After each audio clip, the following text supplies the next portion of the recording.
নমস্কার বন্ধুরা, তোমরা কেমন আছো? আশা করি ভালোই আছো। মিষ্টু রান্নাঘরে তোমাদের স্বাগত জানিয়ে শুরু করছি আমার আজকের রেসিপি। আমার আজকের রেসিপি হলো লাউ পাতার শাক। এর জন্য আমি এখানে লাউ পাতা ধুয়ে কেটে নিয়েছি। আর লাউ পাতার শাকে আমি দেব সিম, বেগুন, আলু। এর জন্য আমি এখানে শাক কাটার সঙ্গে সঙ্গে এদিকে কেটে নিয়েছি ছোট করে সিম আর বেগুন আর আলু। এগুলি আমি শাকে দেব। প্রথমে আমি শাক রান্নার আগে শাকটা আমি পরিমাণ মতো নুন দিয়ে মেখে নেব। শাকের মধ্যে পরে আমি আর নুন দেব না, এর জন্য আমি আগেই নুন দিয়ে মেখে নিচ্ছি। শাক রান্না করার আগে নুন দিয়ে মেখে নিলে শাকটা রান্নাটা খুব তাড়াতাড়ি হয়, আর শাকটা নুন দিয়ে মাখার জন্য শাকটা নরম হয়ে আসে, রান্নাটা তাড়াতাড়ি হয়ে যায়। এর জন্য আমি দেখো শাকটা নুন দিয়ে মেখে নিয়েছি, আর শাকটা খুব নরম হয়ে গেছে নুন দিয়ে মাখার ফলে। এখন আমি শাকটা রান্না বসিয়ে দেব। এর জন্য প্রথমে আমি গ্যাসে একটা কড়াই বসিয়ে দিয়েছি। তারপর এর মধ্যে দিয়ে দেব পরিমাণ মতন তেল। এখানে আমি সর্ষের তেল দিচ্ছি, রান্নাটা আমি সর্ষের তেলেই করব। তেলটা গরম হয়ে গেছে, এখন আলুগুলি আমি হলুদ আর নুন দিয়ে ভেজে তুলে নেব। আমি এই শাকটা কিভাবে রান্না করছি তোমরা পুরো ভিডিওটা দেখতে থাকো, তাহলেই বুঝতে পারবে কিভাবে রান্না করছি। আর এভাবে লাউ পাতার শাক রান্না করলে শাকটা খুব দারুণ স্বাদ হয়। এখন আমি আলুগুলি নুন আর হলুদ দিয়ে ভেজে তুলে নেব।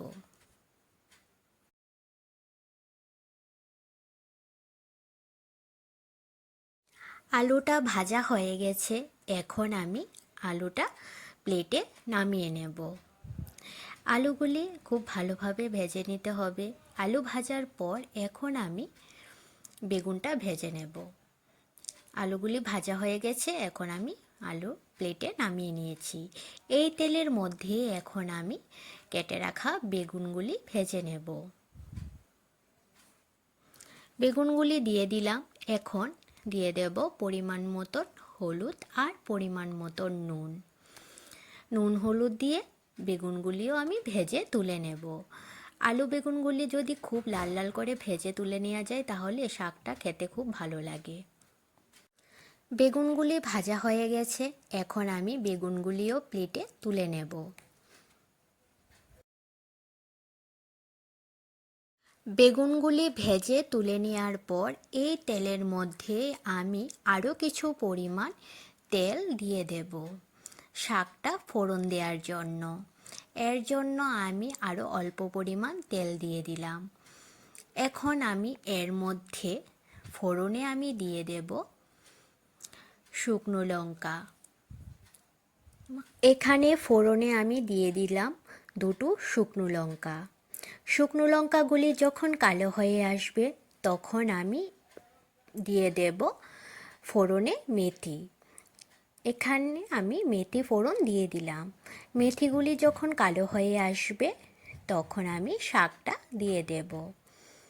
ফোড়নটা হয়ে গেছে, এখন আমি শাকটা যে লবণ দিয়ে মেখে রেখেছি এই লাউ পাতার শাকটা এখন আমি দিয়ে দেব।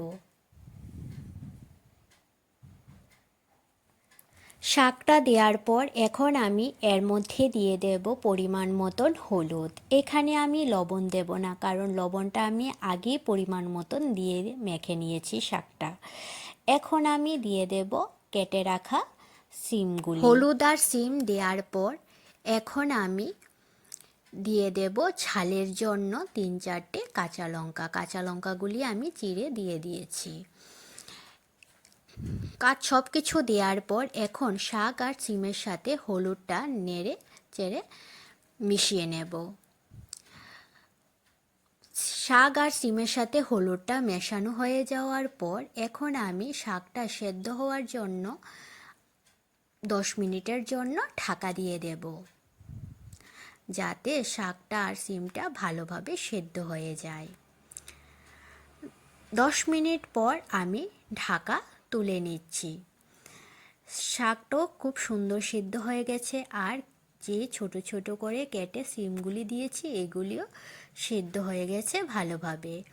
এখন আর 5 মিনিটের মতো শাকটা রান্না করলে এখন হয়ে আমি যাবে। শাকের মধ্যে দিয়ে দিচ্ছি আগে থেকে ভেজে রাখা আলু আর বেগুনগুলি। আলু বেগুনগুলি দেওয়ার পর এরপর আমি দিয়ে দেব স্বাদের জন্য 1 চামচের মতন চিনি।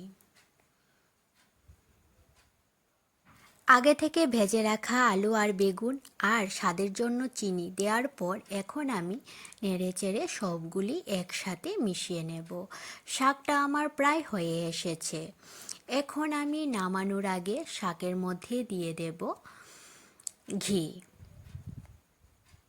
এখানে আমি 1 চামচের মতন ঘি দিয়ে দিয়েছি। ঘিটা দেওয়ার পর এখন ঘিটা শাকের সাথে মিশিয়ে তারপর নামিয়ে নেব। আমার এই রেসিপিটি তোমাদের কাছে কেমন লেগেছে তোমরা অবশ্যই জানাবে। আর আমার রেসিপিটি যদি তোমাদের কাছে ভালো লেগে থাকে তাহলে লাইক আর সাবস্ক্রাইব করে দেবে। আমার ফেসবুক পেজ মিষ্টু রান্নাঘর, এই পেজটি ফলো করে দেবে। ফেসবুক পেজের লিংক আমি ডেসক্রিপশানে দিয়ে দিয়েছি। শাকটা হয়ে গেছে, এখন আমি প্লেটে নামিয়ে নিয়েছি শাকটা।